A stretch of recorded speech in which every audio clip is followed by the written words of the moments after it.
میرے نبی نے فرمایا قیامت کے دن میں اٹھوں گا، میرے دائیں طرف سے ابو بکر اٹھے گا، میرے بائیں طرف سے عمر اٹھے گا۔ حضرت بلال کی قبر ملک شام میں ہے، لیکن میرے نبی نے فرمایا بلال میرے قدموں سے اٹھے گا، مدینے سے اٹھے گا۔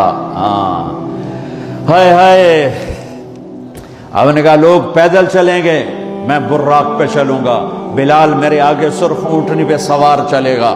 جب میدان معاشر میں پہنچیں گے تو بلال اونٹنی پہ کھڑے ہو کے کانوں میں انگلیاں دے کے اذان دے گا۔ وہ اذان بلالی رہ گئی رسم اذان، روح بلالی نہ رہی، فلسفہ رہ گیا تلقین غزالی نہ رہی۔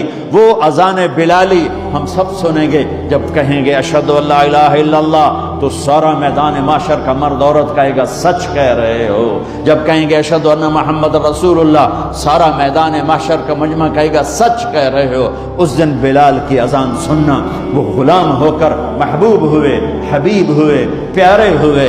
جب ہائے ہائے ظہر کی نماز کی اذان دینے لگے، اللہ کے نبی کا انتقال ہو چکا ہے، جب اشہد ان محمد پر پہنچے تو روتے روتے روتے آواز بند ہو گئی، اور جلدی سے اذان پوری کر کے نیچے آئے، کہا آج کے بعد قسم اٹھاتا ہوں اذان نہیں دوں گا، میرا نبی نہیں ہے تو اذان بھی نہیں ہے۔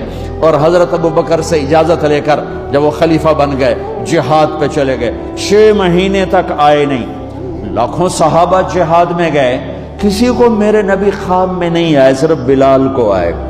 بلال یہ کیا بے وفائی، ہم سے ملنا ہی چھوڑ دیا، ہمارے پاس آنا ہی چھوڑ دیا۔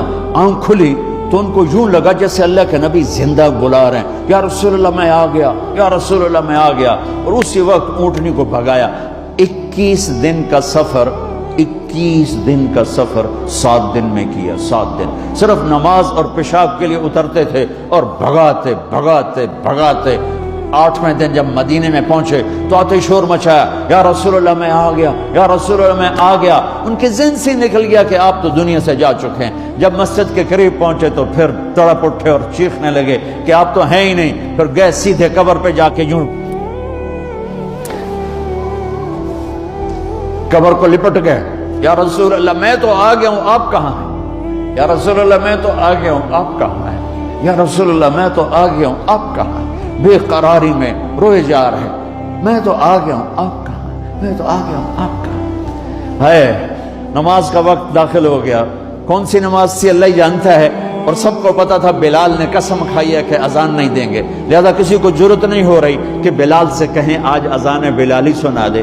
تو چند صحابہ کو خیال آیا کہ نبی کے نواسوں کو سفارشی بناتے ہیں، حسنین۔ آپ نے فرمایا میری آنکھوں کی ٹھنڈک حسن اور حسین، میرے جنت کے پھول حسن اور حسین۔ آپ ان دونوں کو اٹھاتے اور دونوں کو سینے سے لگاتے اور کہتے ہیں اللہ میں ان سے پیار کرتا ہوں، تو بھی ان سے پیار فرما، اور جو ان سے پیار کرے ان سے بھی پیار فرما، اور جو ان سے بغض رکھے ان سے بغض رکھ، جو ان سے نفرت کرے ان سے نفرت کر، جو ان سے پیار کرے ان سے پیار کر۔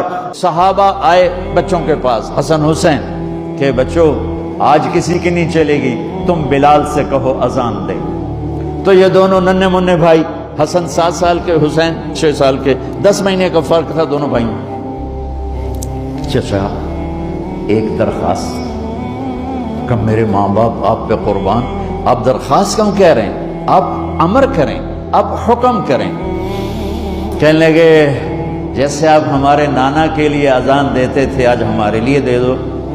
تو ایک دم وہ رونے لگے بلال، کہا ہائے میرے بچوں، میں نے قسم اٹھائی تھی کہ میں اللہ کے نبی کے بعد کبھی اذان نہیں دوں گا، لیکن تم پہ تو ہزاروں قسمیں قربان ہیں، میں اپنی قسم توڑتا ہوں اور اذان دیتا ہوں۔ جب وہ چڑھنے لگے اس بی بی کے گھر، قریب ایک انصاری عورت کا گھر تھا جس کی چھت پہ چڑھ کے اذان دیا کرتے تھے، تو سانس رک گئے سب کے، آنکھیں پھٹ گئیں، اور وہ یوں منظر دیکھ رہے کہ آج بلال تو ہے، محمد مصطفیٰ نہیں ہے۔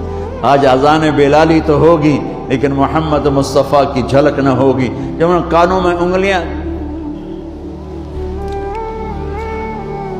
جب انہوں نے اللہ اکبر کہا تو مدینے میں گھر گھر ماتم بچھ گیا، عورتیں بھی چیختی ہوئی گھروں سے باہر نکل آئیں، سارے مدینے کی گلیوں میں چیخ و پکار مچ گئی۔